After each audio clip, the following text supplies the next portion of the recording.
Eh bien oui, finalement, la loterie s'est passée. C'est les Highlanders qui vont repêcher premier. Nous autres, 16-17.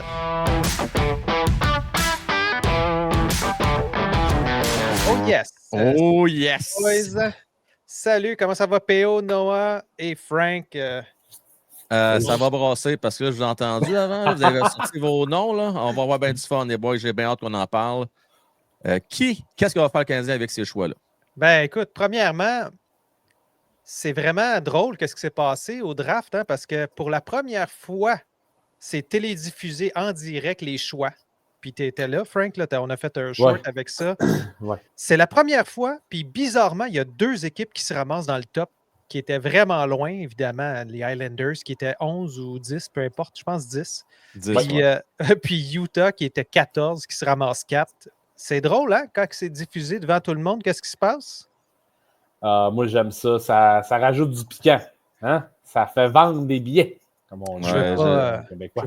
Je veux pas être conspirationniste, là, mais un petit peu. Ouais, là, je voyais ce que tu t'en Oh. allais, là.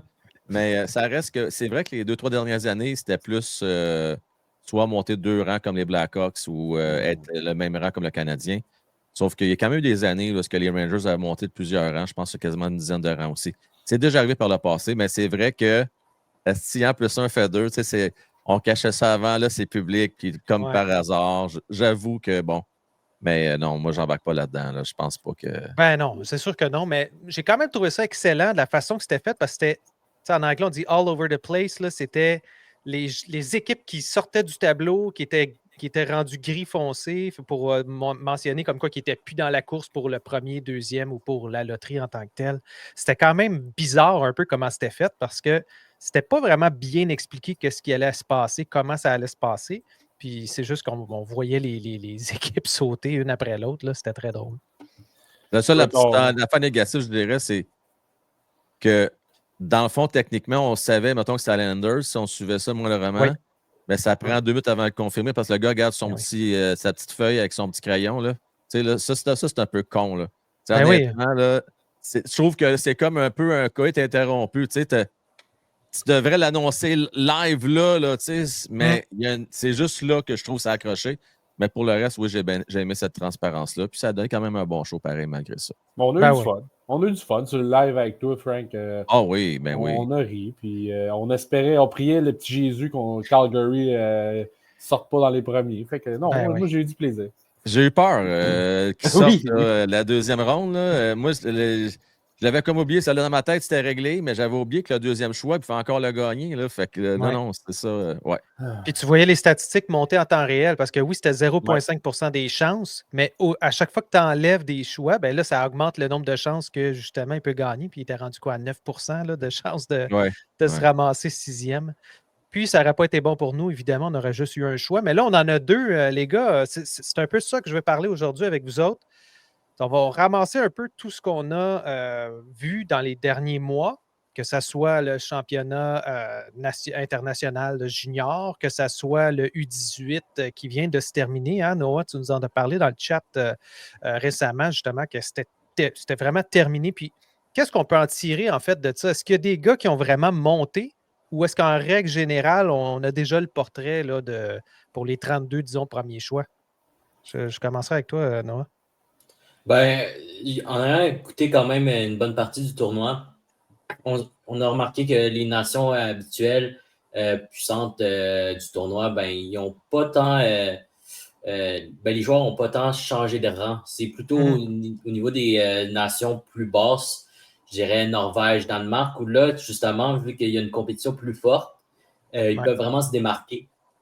Cependant, comme je vais publier bientôt un texte là-dessus, il y a quelques joueurs, notamment de la Suède, qui m'ont impressionné à ce tournoi-là. Notamment le centre Eric Nielsen, qui a la double citoyenneté. Il m'a beaucoup impressionné parce que c'est un joueur ultra complet, mais on pourra en parler plus tard. C'est un joueur super intéressant. Ben oui, certainement. Puis il y a quelques joueurs suédois hein, qui vont être éligibles à en fait, à ce repêchage-là. Mais dans les rangs de repêchage, Frank, tu t'en parles tout le temps, là.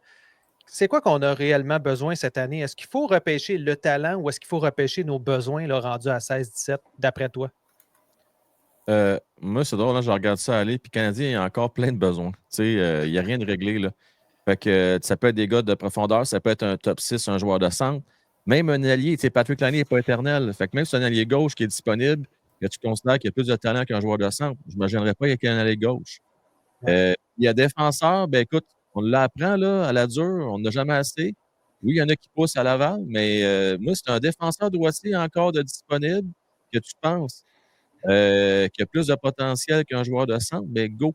Fait que je pense pas que le Canadien est dans un stade où il est tellement bien nanti qu'on a besoin juste d'un centre, puis le reste, c'est beau. Je suis ouvert à seulement la position de gardien de but que là, je n'irai pas chercher ça définitivement pas en première ou en deuxième ronde, peut-être un peu plus loin, là.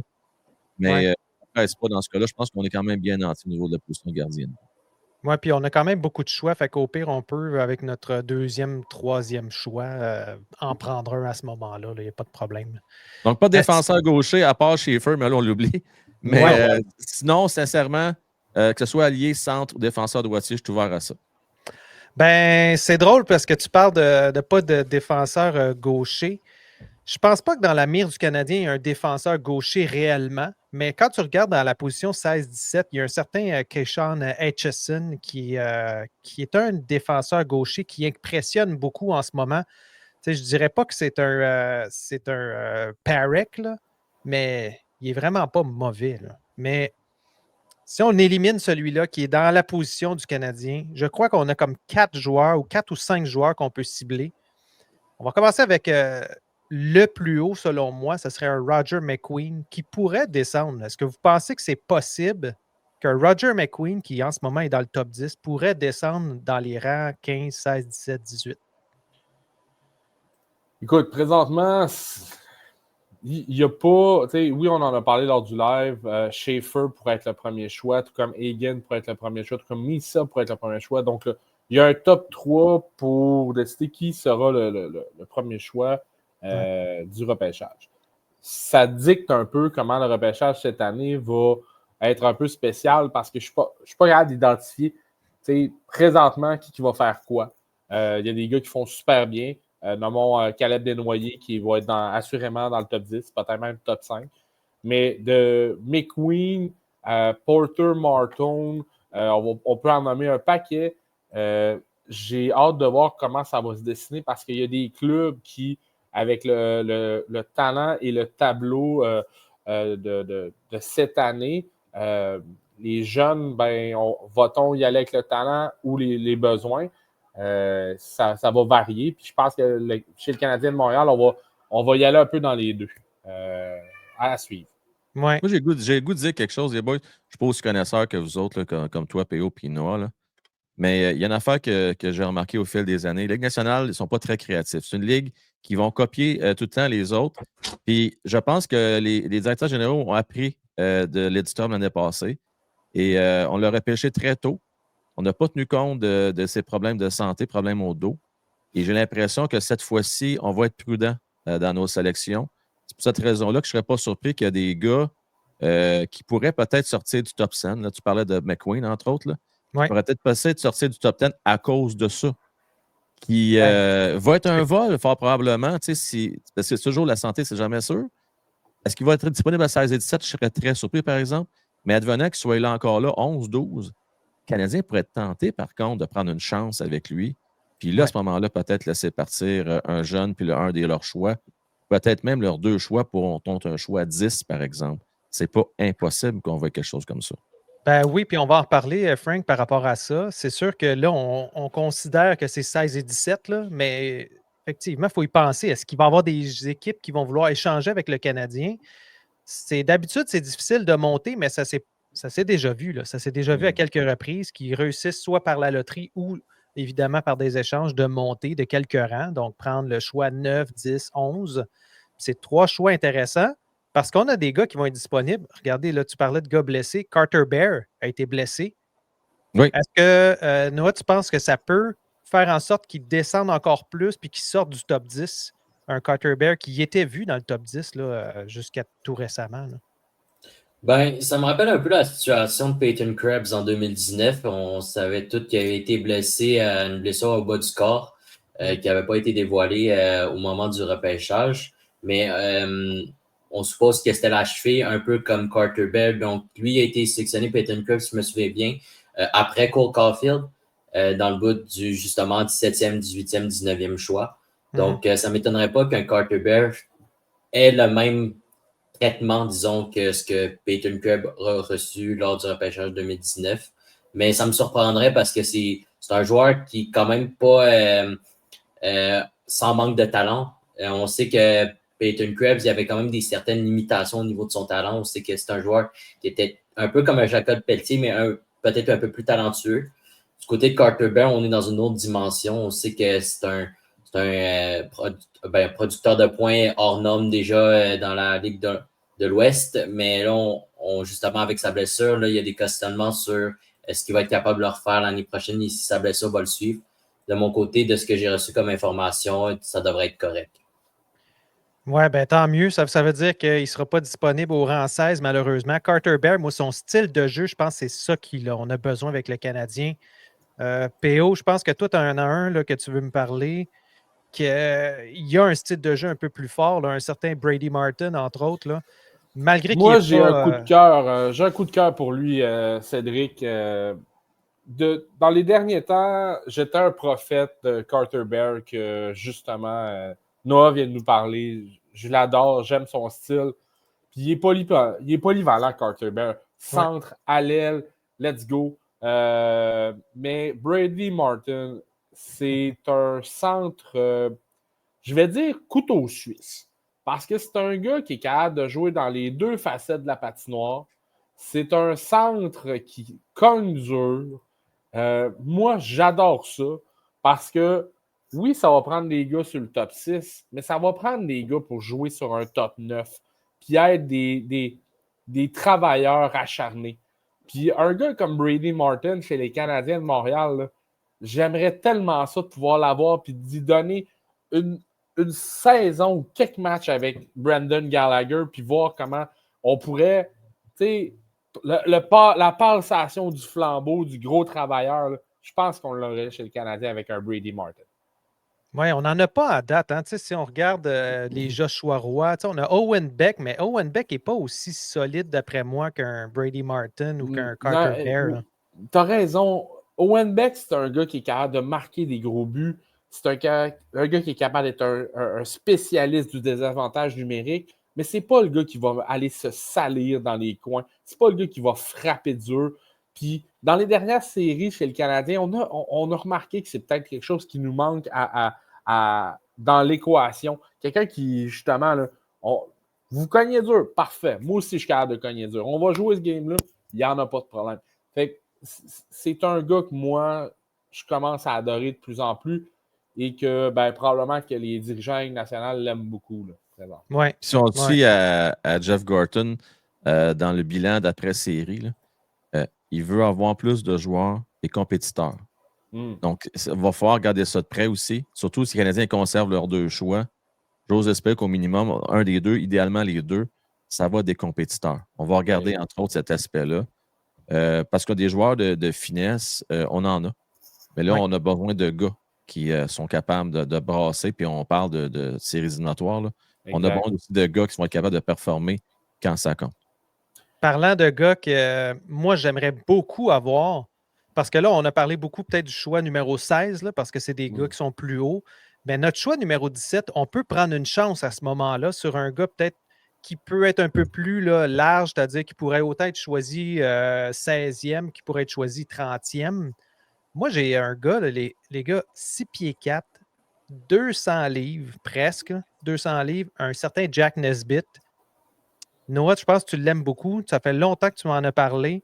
Tu l'avais spoté comme étant un potentiel pour le Canadien. Je pense qu'au début de la saison, on pensait plus en deuxième ronde, là, dans son cas.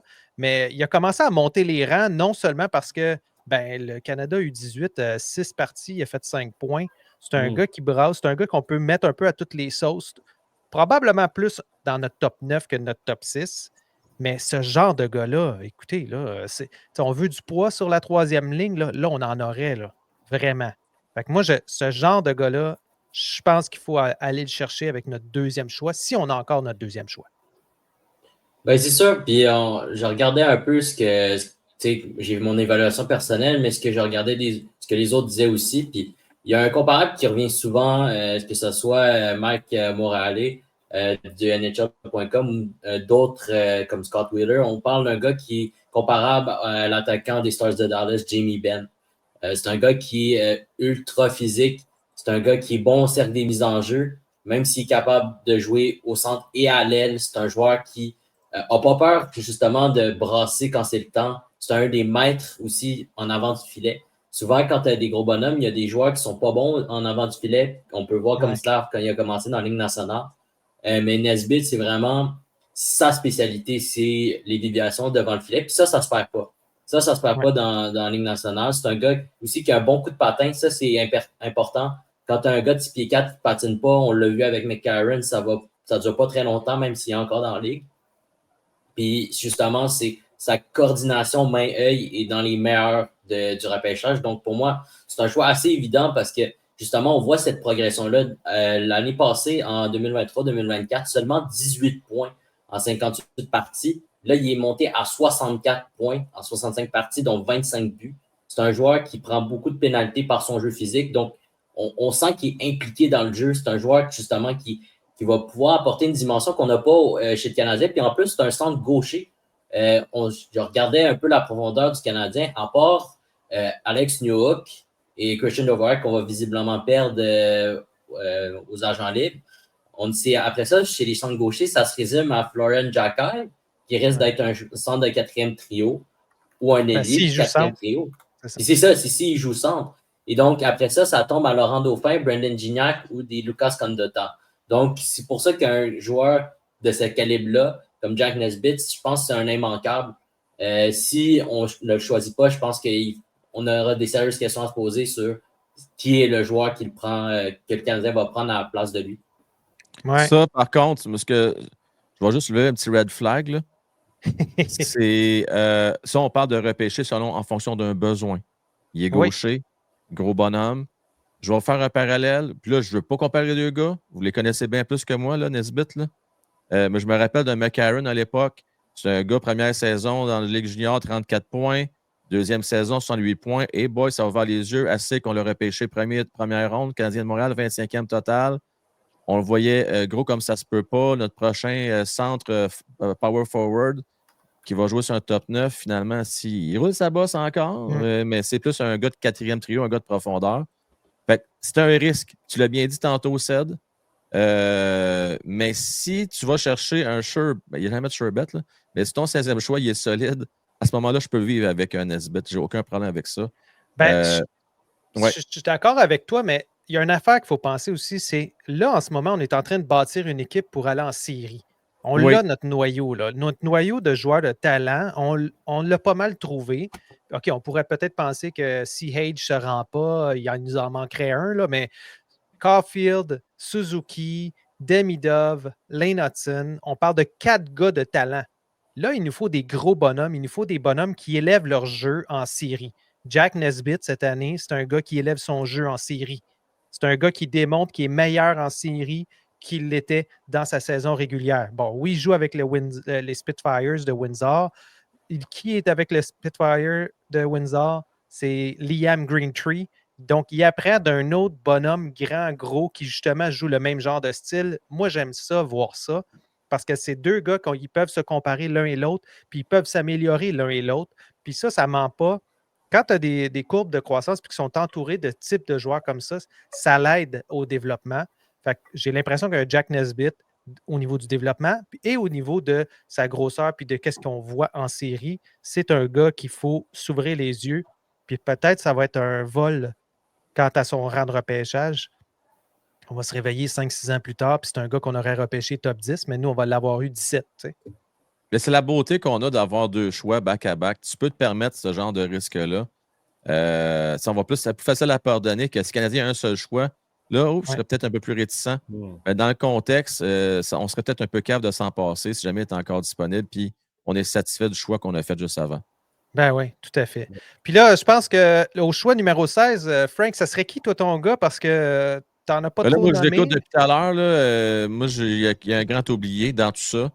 C'est Carbonneau. Ben ouais, vous verrez, c'est parce que je comprends juste pas pourquoi qu'on n'en parle pas. Pour une fois, moi, je vais te dire une affaire. Si le Canadien a 2 choix, 16 et 17, parce qu'il n'y a rien de garanti, c'est mieux que ce soit pris avant. Là. On peut se faire jouer un tour. Ouais. Mais si Carbonneau est disponible et on ne le prend pas, il y a bien des partisans du Canadien qui ne le prendront pas non plus. Moi, tu vas me corriger, puis Noah, j'aimerais savoir ton opinion là-dessus, puis aussi PO, parce que tu l'as vu jouer, c'est sûr, Ouais. dans les rangs juniors avec l'Armada. Tu as dû le voir affronter Bécamo une couple de fois. Oui. Moi, ce gars-là est naturler. Est-ce que ça va être un gars top 6? Non, je pense pas. Mais je pense qu'il va être un gars qui va être très utile et qui va jouer longtemps pour le Canadien de Montréal. Si on va le chercher, c'est un compétiteur. C'est un gars qui s'est amélioré cette année. Il a amélioré plusieurs aspects de son jeu. Parlez-moi-en un peu. Pour ceux qui ne connaissent pas, parlez-nous un peu de Carbonneau, puis dites-moi pourquoi vous ne l'avez pas dans votre liste. En fait, Justin Carbonneau, si je peux un peu débroussailler un peu qui il est, c'est un grand ailier droit. 6 pieds 1, 192 livres, mais je pense que c'est un gars qui devrait terminer sa courbe de croissance à 6'2", 6'3". Bonne shape. C'est un gars qui travaille bien avec la rondelle. De très bonnes statistiques cette année avec l'Armada de Blainville-Boisbriand quand même. Et ça, même si on y a enlevé le meilleur joueur de centre de la LHJMQ qui était Jonathan Fauchon. Là où le bas blesse, c'est de mon côté, Justin Carbonneau, il manque un peu de finish. Puis, ton point de vue est tout à fait valable, Frank, mais j'aimerais... je vise soit un défenseur droitier, soit un centre polyvalent pour le Canadien. Est-ce que ça enlève la candidature de Justin Carbonneau? Aucunement. Mais moi, de mon côté, c'est un bonhomme que j'apprécie, travaille bien. Dans les 2 parties que je l'ai vu jouer contre le Drakkar, très, très bon joueur. Il va être encore meilleur l'an prochain lorsqu'il va arriver avec un peu plus de maturité. Mais il manque un peu de finish là-dessus du côté de Justin Carbonneau.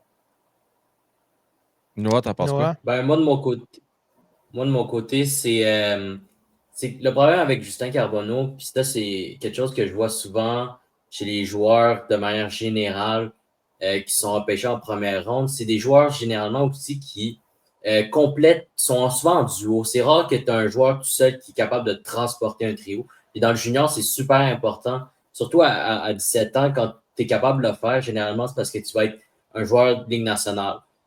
Puis même un très bon joueur de Ligue nationale.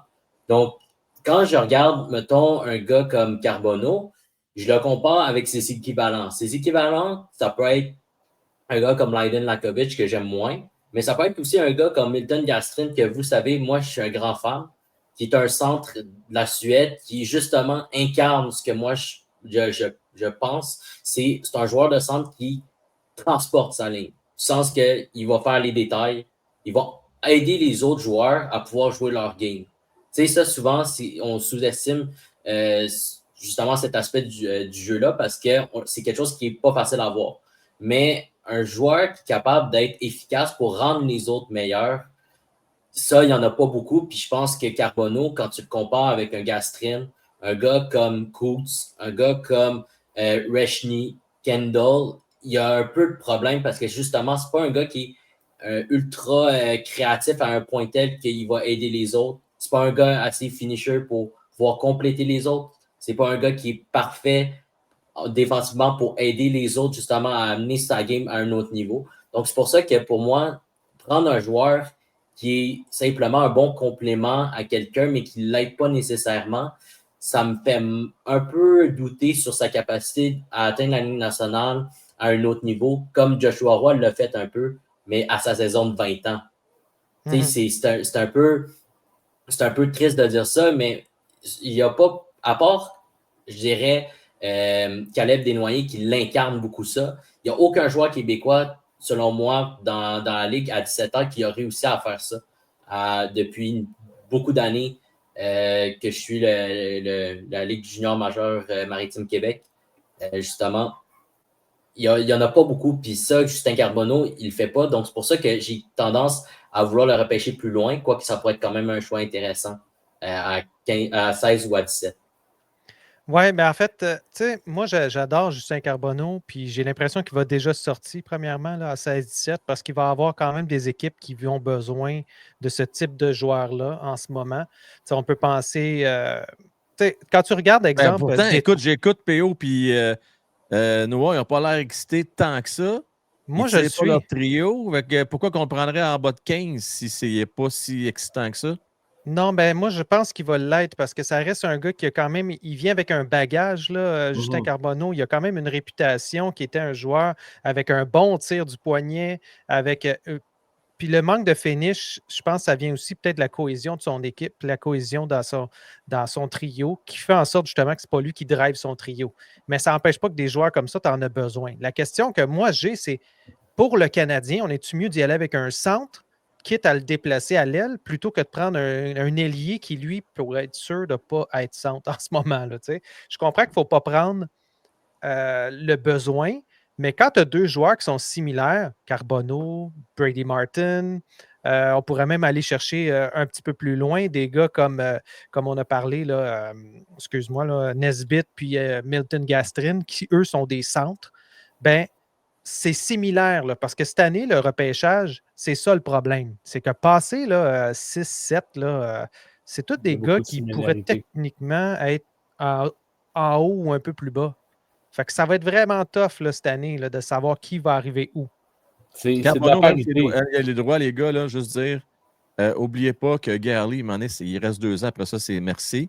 Oui, N'oubliez pas que Josh Anderson, dans 2 ans, son contrat finit également. Est-ce qu'on va le prolonger? Je ne sais pas. parce Puis que moi, je le oui, moi. verrais très. OK, ben moi, en tout cas, on verra, mais je le verrais très bien, par contre, compléter un Michael H, un troisième trio, éventuellement à Carbonneau. Ça pourrait être un bon fit, ces deux-là ensemble. Ouais. Et Michael H, ça sera sa job s'il traînait ce trio-là. Puis j'ose espérer que, ben, éventuellement, ça sera Slav et ou Demidov qui vont piloter le premier ou deuxième trio à la position d'allié droit. Là. Fait que, moi, je pense que c'est pas un luxe d'avoir un autre allié droit qui joint à cette équipe-là, sachant que Garley, Armia ne sera probablement pas renouvelé, ou on ne sait pas, peut-être à rabais, on verra bien. Mais il va y Ouais. avoir de la place pour un autre allié droit éventuellement. Puis c'est pas avant au moins 3-4 ans qu'on va le voir à Montréal, de toute façon. Là. Non, Ben, tout à là-dessus, fait. tu as raison. Tu as raison. Moi, ma décision est plus pour la polyvalence. OK. Mais un Carbonneau à Montréal, je ne serais pas insulté. Sauf Moi, que, je peux te dire une chose, là, si je me fie au feedback de bien du monde, là, dans le meilleur des scénarios, là, Carter Ouais. Bear et Carbonneau sont disponibles. Si le un Canadien après repêche l'autre, ces deux-là, 16 et 17, êtes-vous contents, les gars, ou vous êtes déçus? Là? ben, lorsqu'on fera live, si on repêche Carter Bell, je serai probablement le gars le plus content dans l'écran. Je vais dire ça de même.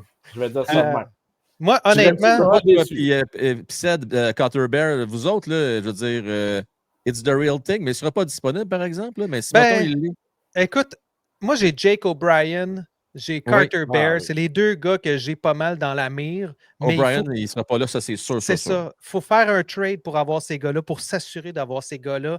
Oui. Carter Bear, s'il est encore disponible, si Brady Martin, Carter Bear, les deux sont disponibles, là, rendus à notre rang, là, je capote parce que c'est le potentiel de prendre ces deux gars-là back-to-back et de laisser faire le défenseur droitier. Ça serait ça la meilleure chose parce que ce genre de joueurs-là, tu sais qu'est-ce qu'ils sont dans le junior, mais il faut qu'ils continuent à évoluer. Puis ils vont avoir les deux une année de plus dans le junior avant de commencer à penser peut-être s'amener dans le pro parce qu'ils ne pourront pas non plus aller dans la Ligue américaine, hein, la fameuse loi de la Ligue canadienne qui empêche Ouais. les joueurs de 19 ans d'aller jouer dans la Ligue américaine. Fait qu'ils n'auront pas le choix, ces gars-là vont jouer dans la Ligue junior, puis ça va être deux gars qu'on pourrait suivre pendant longtemps. Là. En tout cas, moi, j'aimerais ça, avoir ces deux gars-là disponibles, puis je prends Carter Bear en premier. La chance que les Canadiens ont, c'est qu'ils ont 2 cartes de bingo cette année. Fait que, on va espérer qu'une des deux soit gagnante. Tu as plus de chances de gagner que si tu en as juste une. Puis les Canadiens, ben, en ont 2. Puis comme l'année passée, d'ailleurs, on en avait eu 2. C'est Puis vrai. on Ouais. a bien frappé avec Michael H. puis Demidov. Fait qu'on va espérer que cette année, on ait encore la main heureuse. Noah, t'aimerais ça, toi, Carter Bear, Ouais, c'est sûr. puis Carbonneau? C'est sûr que c'est deux joueurs que je veux dans ma formation, c'est sûr. Mais honnêtement, que ce soit ces deux-là, que ce soit une autre combinaison, d'attaquants comme Martin ou Nesbitt, même Gastrin, mais Gastrin, ce serait peut-être un peu plus loin là, qu'on le prendrait. Ouais. Je pense que justement, ça ne me dérangerait pas. Il y a une bonne. Ce qui est important cette année, c'est de repêcher des joueurs que tu crois qui vont fitter dans ton organisation selon la culture que tu essaies d'imprégner, au-delà de prendre un gars que tu n'es pas sûr, mais vas-y, on essaie quelque chose. Mais je pense que cette année, il y a beaucoup de joueurs qui sont très précis, qui fit dans des rôles précis. Puis je pense que quand tu regardes le Canadien, même si tu ne vas pas repêcher par les positions, par les besoins organisationnels, je pense qu'il y a des rôles que tu as besoin dans ton organisation. Puis je pense que le Canadien, avec le 16 et 17e choix, peuvent justement repêcher un gars puis pouvoir l'intégrer dans une formation très rapidement dans la Ligue nationale, puis être efficace surtout dans son rôle précis. Effectivement. J'aime ça. Fait que, on se revoit au repêchage. Puis entre-temps, Frank, je pense qu'on va faire des capsules sur des joueurs, identifier certains joueurs intéressants. Je pense qu'on n'en fera peut-être pas sur Matthew Schaefer, malheureusement. Hein? Ça va être difficile.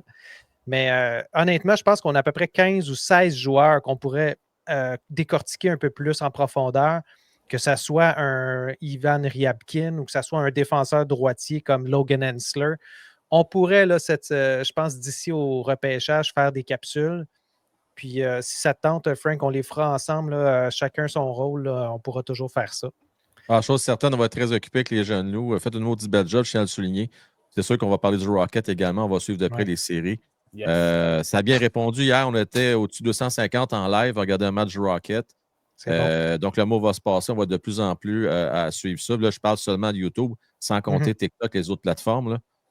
Donc, ça gagne en popularité. Puis, j'ai aimé ce qu'on va. Puis, on fera un autre show. Puis, on en parlera de ces jeunes-là. Certainement.